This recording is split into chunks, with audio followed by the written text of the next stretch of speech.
প্রিয় শ্রোতা, স্বাগত জানাই কাহিনিক অডিও বুকে। এখন শুনবেন কাহিনিক অডিও প্রকাশনা কাজী আনোয়ার হোসেনের মাসুদ রানা সিরিজের স্পাই থ্রিলার ধ্বংস পাহাড়। বইটির মূল প্রকাশক সেবা প্রকাশনী। পাঠ করছি আমি একে আজাদ সেতু। টেবিলের ওপর পরিপাটি করে সাজানো রয়েছে ব্রেকফাস্ট। এক গ্লাস অ্যাপেল জুস কয়েক ঢোকে শেষ করে ঠক করে টেবিলের উপর গ্লাসটা নামিয়ে রাখল পাকিস্তান কাউন্টার ইন্টেলিজেন্সের উজ্জ্বলতম তারকা শ্রীমান মাসুদ রানা। বয়স ২৬, উচ্চতা ৫ ফুট ১১ ইঞ্চি, গায়ের রং শ্যামলা। সে বাংলায় কথা বলে। সকাল ৮টা। ১০টার দিকে অফিসে একবার নিয়মিত হাজিরা দিয়ে আজ যাবে ক্লাবের সুইমিং পুলে। দুটি মেয়েকে কথা দিয়েছে সাঁতার শেখাবে। ১০টার এখনো অনেক দেরি, তাই ধীরে সুস্থে দুটো কাঁচা পাউরুটি আর দুটো মচমচে টোস্টের উপর এক আঙুল পুরো করে চিটাগংয়ের ভিটা মাখন লাগিয়ে নিল রানা। পরিজ আর সেই সাথে দুধের বাটিটা ঠেলে সরিয়ে দিল ডান ধারে, খাবে না। তারপর একটা কাঁচা পাউরুটির উপর কোয়েটা থেকে আনানো হান্টার্স বিফ কেটে স্লাইস করে সাজিয়ে এক কামড় দিল। সেই সাথে এক প্লেট ভর্তি স্ক্র্যাম্বলড এগ থেকে এক এক টেবিল স্পুন ফুল অদৃশ্য হয়ে যেতে থাকলো। বিফ শেষ হতেই আরেকটা স্লাইসের উপরে সাজানো হলো ক্র্যাফট পনির। মিনিট খানেকের মধ্যে সেটাও যখন শেষ হয়ে এলো, তখন মচমচে টোস্টের উপর হালকা করে মিচেলসের গুয়াভা জেলি লাগানো হলো। সেই সঙ্গে চলল গোটা ২ ইয়া বড় মুন্সীগঞ্জের অমৃত সাগর কলা। তারপর ফ্রিজ থেকে সদ্য বের করা বোতলের ঠান্ডা পানি ঢেলে নিল রানা একটা গ্লাসে।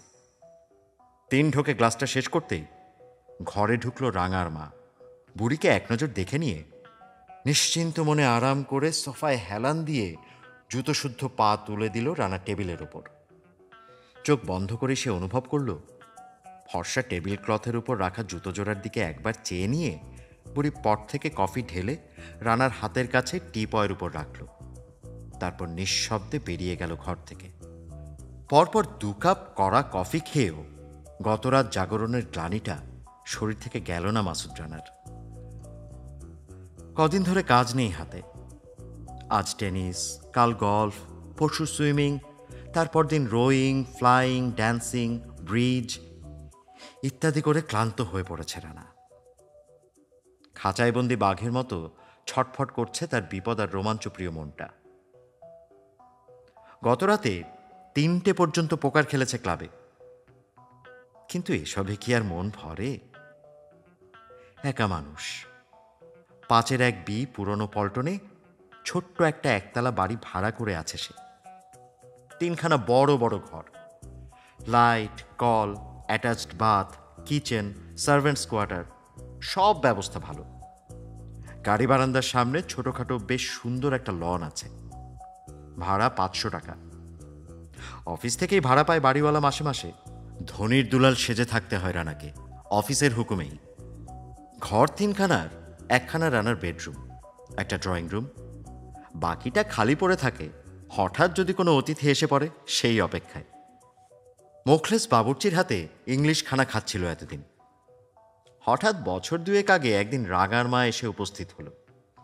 জিজ্ঞেস করল, ও আব্বা, রান্নার নোক রাখবি? প্রথম দর্শনেই রানার পছন্দ হয়ে গেল বুড়িকে। বয়স ৫৫-র উপর, দাঁত একটাও নেই। এ বয়সেও শরীর একেবারে ঢিলে হয়ে যায়নি। ৮-৬০ কর্মঠ চেহারা। আর আসল কথা হলো, কেন জানি রানার নিজের মরা মায়ের মুখ মনে পড়ল ওকে দেখে। কোথায় যেন মিল আছে। বলল, ভালো রান্না করতে জানো? জানি। কথাটার মধ্যে আত্মপ্রত্যয় আছে। আগে কোথায় কাজ করেছ? ও মা, নোকের বাসায় কাজ করতে যাব কেন, আমার নিজেরই। হঠাৎ চেপে গেল বুড়ি। তারপর একটু মলিন হাসি হেসে বলল, বিটার বউয়ের সাথে নাক করে আসছি। বাড়ি কোথায় তোমার? যশোহর। ছেলে বউ কোথায়? সেখানেই। ও, পালিয়ে এসেছো ঢাকায়? ২ দিন পর আবার মন টানলে এখান থেকে পালাবে। যাও তুমি, এমন লোক আমার লাগবে না। এই উত্তরই যেন আশা করেছিল। ঠিক এমনভাবে কোনো রকম যুক্তিতর্কের অবতারণা না করেই চলে যাচ্ছিল বুড়ি। হঠাৎ রানা কি ভেবে ডাকলো পেছন থেকে, বুড়ি ঘুরতেই দেখল জল গড়াচ্ছে ওর চোখ দিয়ে। বুঝল রানা এক কাপড়ে রাগের মাথায় বাড়ি থেকে বের হয়ে এসেছে। ঢাকায় কোথাও কিছু চেনে না, এবারই ও বাড়ির ঠোকর খেয়ে ফিরছে, কিন্তু চাকরি হয়নি, খাওয়া দাওয়া হয়নি কয়দিন কে জানে। এমন অপ্রত্যাশিত দুর্বিপাকে পড়ে রাগে দুঃখে হতাশায় ভেঙে পড়েছে বুড়ি। আঁচল দিয়ে চোখ মুছে কাছে এসে দাঁড়াতে রানা বলল, তা বেতন কত চাও? আমি তো জানি নে, কাজের লোককে সবাই যা দেয় তাই দেবেন। বেশ, থাকো আমার এখানে। মোখলেস তো ওর হাঁড়ি পাতিল ধরতে দেবে না, তুমি এখন খেয়ে দিয়ে বিশ্রাম নাও, বিকালে ওর সাথে গিয়ে দোকান থেকে সব কিনে আনবে। সেই বুড়ি রয়েই গেল। ঝোঁকের মাথায় ওকে থাকতে বলেই খুব আফসোস হয়েছিল রানার। কেন শুধু শুধু জঞ্জাল বাড়াতে গেলাম? বেশ তো চলছিল, কোনো হাঙ্গামা ছিল না। ভেবেছিল ছুতো পেলেই বাড়ি পাঠিয়ে দেবে, কিন্তু পরদিন ওর হাতের বাঙালি রান্না খেয়ে পরিতৃপ্তির একটা ঢেকুর তুলে রানা ভাবল, ছলে বলে কৌশলে যেমন করেই হোক একে রাখতেই হবে, ছাড়া যাবে না। এখন অবশ্য বাজার করা ছাড়া মোখলেসের অন্য কাজ নেই। অল্পদিনেই বুড়ি বিলিতি রান্নাতেও ওকে ছাড়িয়ে গেছে, আর মোখলেসও হাফ ছেড়ে বেঁচেছে। টেলিফোনটা বেজে উঠল। হ্যালো, 5827। রানা ধরল। কে? মাসুদ সাহেব বলছেন? প্রশ্ন এলো অপর দিক থেকে। হ্যাঁ, কি খবর সরোয়ার? আপনাকে একটু অফিসে আসতে হবে স্যার, বড় সাহেব জরুরি তলব করেছেন আপনাকে। মেজর জেনারেল রাহাত খানের পিয়ে গোলাম সরোয়ার বলল নির্বিকার কণ্ঠে। বিশেষ করে অত্যন্ত গুরুত্বপূর্ণ কোনো বিষয়ে উপস্থিত হলে চেহারা চালচলনে একটা নির্লিপ্ত ভাব চেষ্টাকৃতভাবে এনে এক ধরনের আনন্দ পায় গোলাম সরোয়ার, বোধহয় আত্মসংযমের আনন্দ।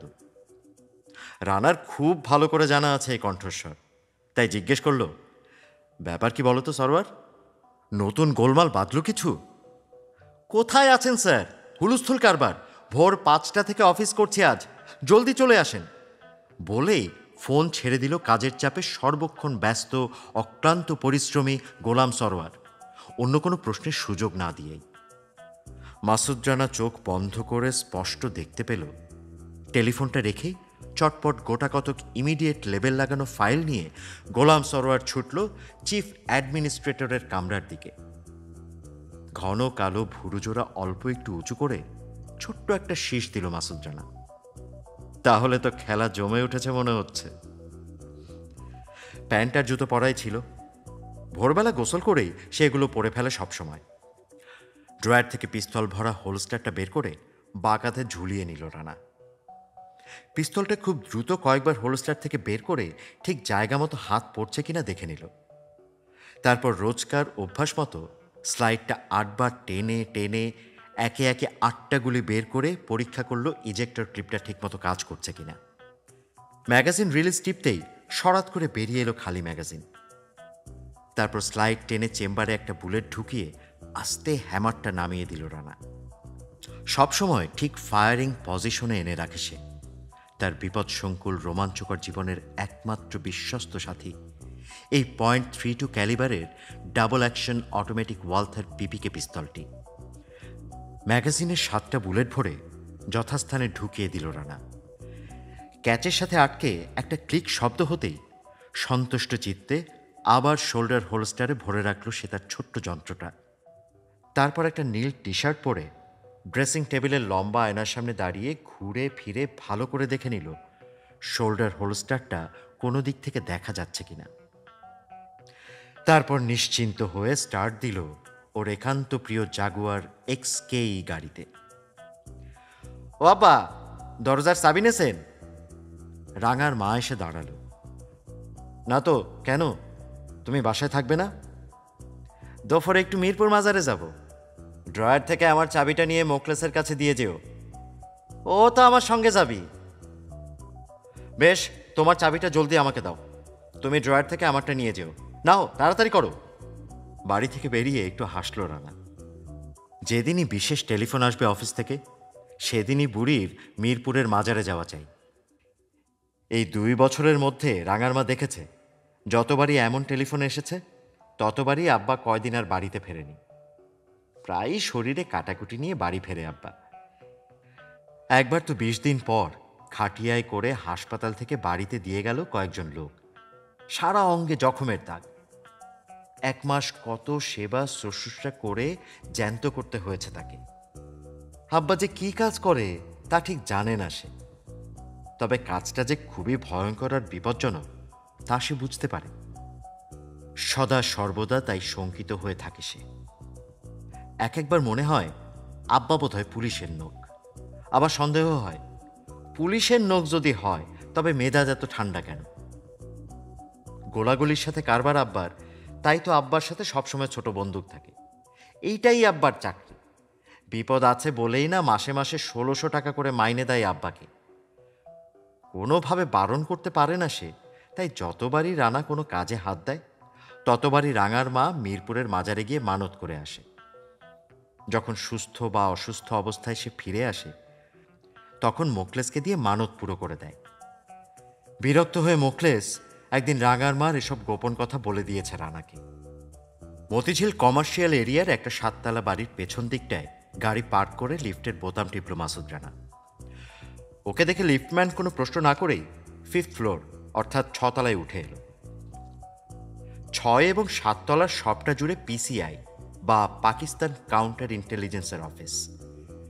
নিচের তলাগুলো হরেক রকম ব্যবসা প্রতিষ্ঠান টুকরো টুকরো করে ভাড়া নিয়ে দফতর খুলেছে। 6 তলার বেশিরভাগটাই জুড়ে রয়েছে রেকর্ড সেকশনের ব্যস্ত সমস্ত কেরানির দল, জনা 15 মেয়ে পুরুষ টাইপিস্ট, স্টেনো ইত্যাদিতে। কেবল ডান ধারের সবশেষে করিডোরের দুপাশে মুখোমুখি 4টে কামরায় বসে রানা আর তার 3 সহকর্মী।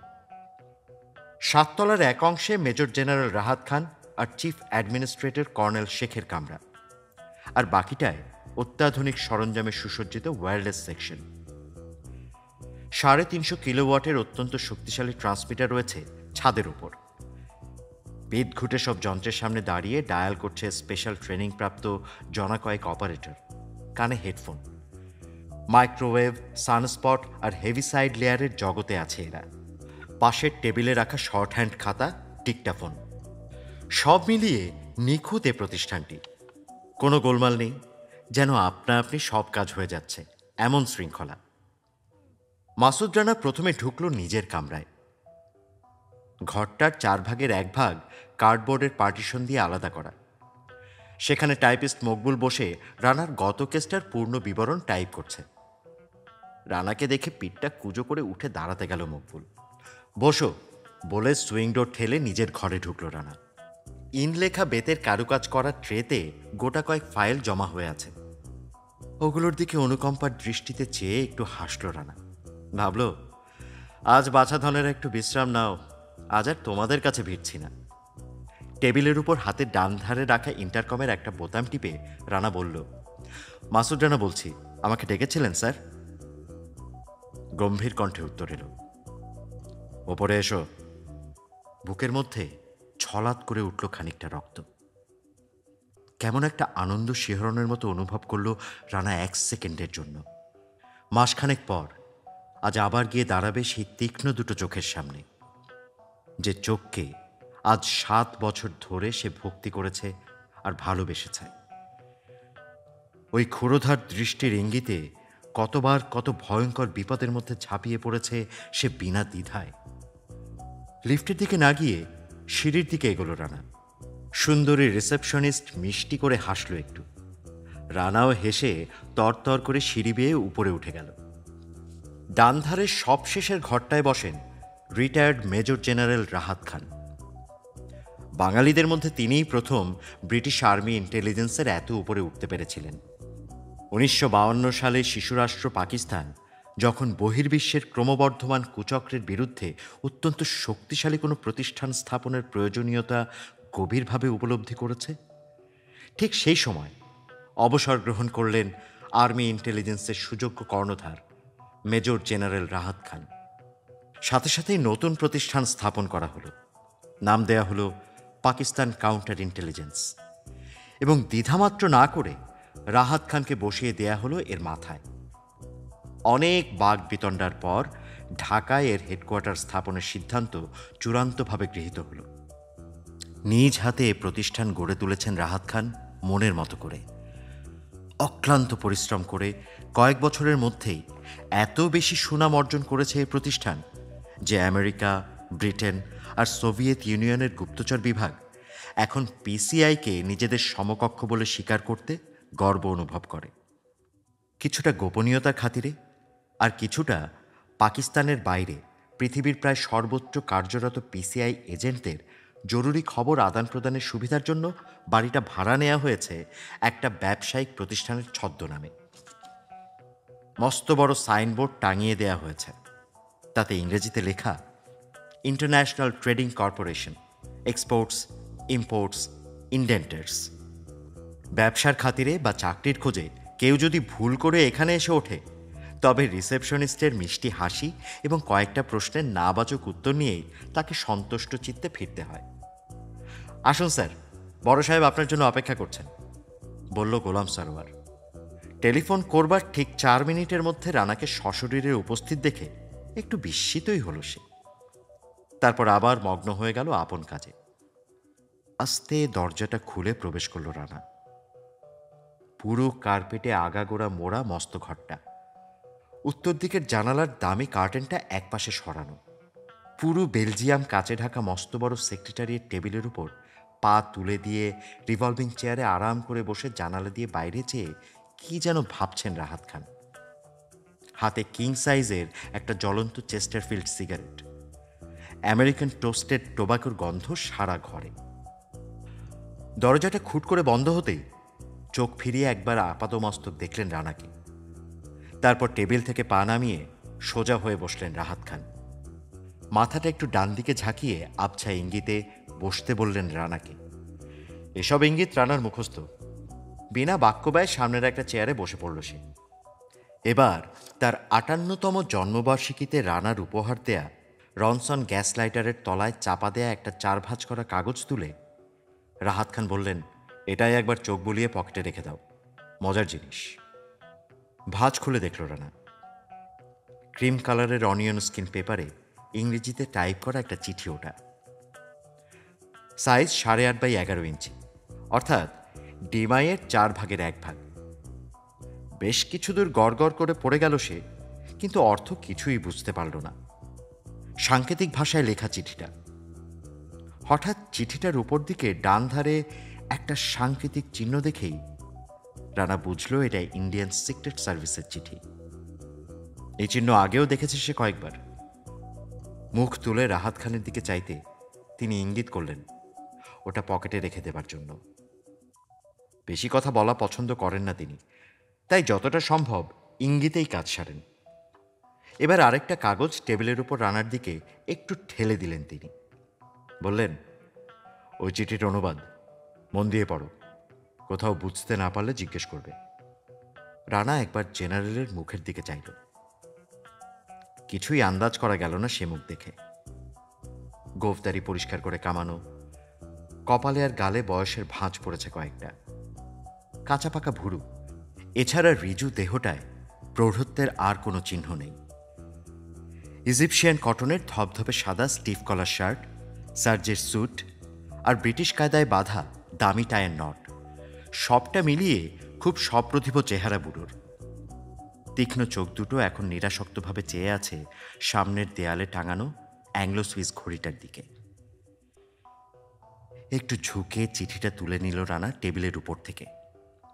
ইংরেজিতে লেখা সে চিঠির বাংলা করলে দাঁড়ায়, মঙ্গলবার, এল সেন্টারে তোমার কাজ প্রশংসা অর্জন করেছে। নতুন কাজের ভার দেয়া হচ্ছে। তোমার ফক্সওয়াগেন নিয়ে আগামীকাল বুধবার ঠিক 11টায় ডিসি ফেরি পার হও। 165 মাইল পথ, গড়পড়তা 40 মাইল বেগে চলবে। বেলা 3:45-এ 4 জন ইপিআর সেপাই তোমার গাড়ি থামিয়ে 4টে প্যাকেট তুলে দেবে গাড়ির সামনের বুটে। সেই সাথে গাড়িতে উঠবে একজন মহিলা। স্বামী স্ত্রী হিসেবে 10 নম্বর রুম বুক করা আছে তোমাদের জন্য নির্দিষ্ট হোটেলে। সেখানে লাগেজ উঠিয়ে প্যাকেট শুদ্ধ গাড়িটা মেয়েটির হাতে ছেড়ে দিয়ে পরবর্তী আদেশের জন্য অপেক্ষা করবে হোটেলেই। দুবার আগাগোড়া চিঠিটা পড়ে মুখ তুলল মাসুদ রানা। দেখল দুটো চোখ গভীর মনোযোগের সাথে পরীক্ষা করছে তাকে। কি বুঝলে? প্রশ্ন করলেন রাহাত খান।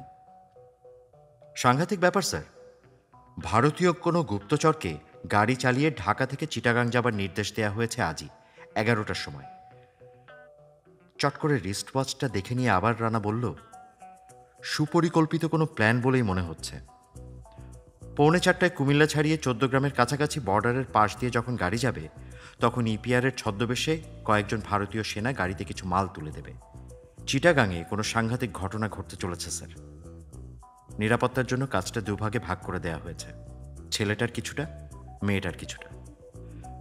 রানার মধ্যে এই হঠাৎ উত্তেজনার সঞ্চার দেখে একটু হাসলেন মেজর জেনারেল রাহাত খান। বললেন, ঠিক ধরেছ। এখন শোনো, এই সাংকেতিক চিঠিটা নিতান্ত ভাগ্যক্রমে পাওয়া গেছে ভারতের এক নামকরা গুপ্তচর সুবীর সেনের পকেটে। গতরাতে 2:30টার দিকে শাহবাগ হোটেল থেকে মাতাল অবস্থায় ফিরছিল সে গাড়ি চালিয়ে। ঢাকা ক্লাবের সামনে একটা শালগাছের সঙ্গে ধাক্কা খেয়ে চুরমার হয়ে গেছে সে গাড়ি। রানার মনে পড়ে গেল, গতরাতে ক্লাব থেকে ফেরার পথে একটা সাদা ফোক্সওয়াগনকে প্রায় চুরমার অবস্থায় দেখেছে সে ঢাকা ক্লাবের সামনে। বলে ফেলল, গাড়িটা আমি দেখেছি স্যার। ভুরুকুচকে তিরস্কারের ভঙ্গিতে তার দিকে চেয়ে রাহাত খান বললেন, ভোর 5:15টায় মিলিটারি ক্রেন এসে উঠিয়ে নিয়ে গেছে সে গাড়ি। রাত 2:30টা থেকে ভোর 5:15, এর মধ্যে তুমি দেখলে কি করে সে গাড়ি? লম্পট সুবীর সেনের মতো তুমিও নিশ্চয়ই ফিরছিলে কোনোখান থেকে, রানা। চুপ করে থাকলো রানা। গতরাতের অনাচারের কথা কঠোর নীতিপরায়ণ সত্যনিষ্ঠ রাহাত খানের কাছে গোপন থাকল না। নিজেকে শুধু শুধু অপচয় করো না রানা। রানার অপরাধী মুখের দিকে চেয়ে বললেন খান। 2 সেকেন্ড চুপ করে থেকে আবার বললেন, যাক, যা বলছিলাম, চিঠিটা সে পেয়েছে খুব সম্ভবত পাক এয়ারলাইন্সের কোনো এয়ার হোস্টেজের কাছ থেকে। কাল সন্ধ্যার ফ্লাইটে এই দুমুখো সাপ, মানে যে সমস্ত পাকিস্তানি ভারতের হয়ে গুপ্তচর বৃত্তি করে তাদেরকে খান সাহেব ঘৃণা ভরে দুমুখো সাপ বলেন, কলকাতা থেকে চিঠি নিয়ে এসেছে এবং রাতে সেনকে পৌঁছে দিয়েছে। আরেকটা সিগারেট ধরাবার জন্য থামলেন রাহাত খান। সেই ফাঁকে রানা জিজ্ঞেস করল, চিঠিটা আমাদের হাতে এলো কি করে স্যার? চোখে ধোঁয়া যাওয়ায় চোখ দুটো পেঁচিয়ে উপর দিকে ঘুরিয়ে ঠোঁট থেকে সিগারেটটা আঙুলের ফাঁকে নিয়ে রাহাত খান বললেন, হাসপাতালের ইমার্জেন্সিতে ডাক্তার ওর পকেট থেকে চিঠি পেয়ে পুলিশকে দিয়েছে। পুলিশ কোড ব্রেক করতে না পেরে ভোর 4:30টায় আমাদের কাছে পাঠিয়েছে। আমাদের কোড এক্সপার্ট 8 ঘন্টায় কোড ব্রেক করে আমার কাছে জরুরি টেলিফোন করেছে। এগুলো রুটিন ওয়ার্ক। এখন তোমার কাজটা বুঝিয়ে দিচ্ছি তোমাকে। শোনো, সুবীর সেন এখন আমাদের হাতের মুঠোয়। এয়ার হোস্টেসকে চিনে বের করা আমাদের 20 মিনিটের কাজ। ইপিআরের ছদ্মবেশে ভারতীয় সৈন্যদের এবং সেই মহিলা গুপ্তচরকে আমরা অনায়াসে মালসহ গ্রেপ্তার করতে পারি। এসব কাজ মোটেই কঠিন নয়, কিন্তু এগুলো করলে আসল সূত্রটা যাবে হারিয়ে। আমি জানতে চাই, ভারতের এই সব তৎপরতার আসল উদ্দেশ্য কি, গোড়াটা কোথায়, প্যাকেটে করে কি জিনিস চালান হচ্ছে, যাচ্ছে কার কাছে এবং কেন। বুঝতে পেরেছ? মাথা ঝাঁকালো রানা। এবার বেশ পরিষ্কার হয়ে এলো আসলে তার কাজটা কি। আজই বুধবার, এখন ঘড়িতে 9:05। এবার একটু চাঞ্চল্যের রেশ পাওয়া গেল রাহাত খানের কণ্ঠে। ঠিক 11টায় নারায়ণগঞ্জ ফেরিঘাটে পৌঁছাতে হবে তোমাকে সুবীর সেনের ভূমিকায়। একটা সাদা ফক্সওয়াগনের সামনে পেছনে সেনের গাড়ির নাম্বার লেখা হয়ে গেছে এতক্ষণে। 2 ঘন্টার মধ্যে তৈরি হয়ে সেটা নিয়ে তুমি রওনা হবে চিটাগংয়ের পথে। কথাটা বলে 8 মিনিট খানেক সমস্ত ব্যাপারটা মনে মনে পর্যালোচনা করে দেখলেন রাহাত খান অন্যমনস্কভাবে। তারপর আবার বললেন, আসল সুবীর সেন যে আমাদের হাতে বন্দী হয়েছে সে খবর সম্পূর্ণ চেপে দেওয়ার ব্যবস্থা করা হয়েছে। সেনকে 5:15টার দিকে মেডিকেল কলেজ থেকে সরিয়ে আর্মি হাসপাতালে নিয়ে যাওয়া হয়েছে। ওর গাড়িটা মিলিটারি ট্রেন দিয়ে তুলে নিয়ে যাওয়া হয়েছে, আগেই বলেছি। হোটেল ক্যাসেরিনায় টেলিফোন করে বলে দেওয়া হয়েছে সেন সাহেব আমাদের বাসায় রাত কাটিয়েছেন। বেশি রাত হয়ে যাওয়ায় কাল রাতে আর হোটেলে ফিরতে পারেননি। আজ জরুরি একটা কাজে চিটাগং চলে যাচ্ছেন, 2-1 দিন পর ফিরবেন। তাও আরও নিশ্চিত হবার জন্য অ্যাংলো ম্যানেজার এডি কোস্টারকে ডেকে পাঠিয়েছি এখানে। একটু টিপে দিলেই সব পরিষ্কার বুঝবে ছোকরা। কাজেই সেনের দুর্ঘটনার খবরটা চাপা পড়ে যাচ্ছে। বর্ডারের সৈন্যরা বা মেয়েটি টের পাচ্ছে না কিছুই, সাবধানও হতে পারছে না। কিন্তু স্যার, যে কোনো একজন ওয়াচারই কি যথেষ্ট ছিল না? আমাকে পাঠাচ্ছেন কেন? রানা আরেকটু পরিষ্কার করে জানতে চায় সব কথা। তার কারণ, চিঠিটা পড়ে স্পষ্ট বোঝা যাচ্ছে বিরাট কোনো পরিকল্পনার প্রায় সমাপ্তির দিকে চলে এসেছে ওরা। সুচিন্তিত, সুষ্ঠু আয়োজন দেখছি সব দিকে। তাই তোমাকে পাঠাচ্ছি। আগাগোড়া সমস্ত ব্যাপার জানতে হবে তোমার। কি আছে প্যাকেটে, কাকে দেয়া হচ্ছে সেটা, আর কেন দেয়া হচ্ছে। বুঝেছ? জি স্যার, মাথা ঝাঁকালো রানা। ওদের সমস্ত কুমতলব বানচাল করে দিতে হবে আমাদের। তাই আমাদের সবচেয়ে মোটামুটি একজন বুদ্ধিমান লোককে পাঠাতে হচ্ছে। এখন তোমার কিছু জিজ্ঞাসা থাকলে বলো। রানা বলল, গাড়ি চালিয়ে নিয়ে যাচ্ছি আমি, কিন্তু ঠিক কোন হোটেলে উঠতে হবে জানা নেই। দাঁড়াও, তার ব্যবস্থাও করা হয়েছে। ইন্টারকমের একটা বোতাম টিপে রাহাত খান বললেন, শেখ, কোনো খবর পেলে? জি স্যার, আমি আসছি এক্ষুনি। ইন্টারকমের ভিতর দিয়ে চিফ অ্যাডমিনিস্ট্রেটর কর্নেল শেখের গলাটা কেমন ধাতব ক্ষণক্ষণে শোনাল। লম্বা চেস্টারফিল্ডের প্যাকেট থেকে একটা চিপটে যাওয়া সিগারেট বের করলেন রাহাত খান, প্যাকেটের উপর টোকা দিয়ে দিয়ে। তারপর রনসন গ্যাস লাইটার দিয়ে ধরিয়ে নিলেন একটা দিক। কয়েক সেকেন্ড ইন্ট্রের কয়েকটা জরুরি কাগজে দ্রুত চোখ বুলিয়ে নিলেন রাহাত খান। তারপর রানার দিকে চেয়ে বললেন, চিটাগংয়ের সব হোটেলেই টেলিফোন করা হয়েছে। দেখা যাক তোমার ভাগ্যে কোন হোটেল জুটল। কর্নেল শেখ ঘরে ঢুকবার সময় রাহাত খানের কথা শেষটুকু শুনে রানার দিকে চেয়ে একটু হাসল। তারপর বলল, হোটেল মিসখা চেনেন? চিনি, স্টেশন রোডে, রেস্ট হাউসের ঠিক উল্টো দিকে, সিনেমা হলটার পাশে, বলল রানা। হ্যাঁ, মিসখার 5 তলায় 10 নম্বর এয়ার কন্ডিশন রুম বুক করা আছে মিস্টার অ্যান্ড মিসেস মাসুদরা সুবীর সেনের নামে। রানার পাশে একটা চেয়ারে সশব্দে বসল প্রকাণ্ডদেহী কর্নেল শেখ। যেমন উচ্চতা তেমনি প্রস্থ। ভদ্রলোক খাস মুলতানি, নিজ রসিকতায় নিজেই খুশি হয়ে ওঠেন। মিসখা এয়ার কন্ডিশন করেছে নাকি জিজ্ঞেস করলেন রাহাত খান।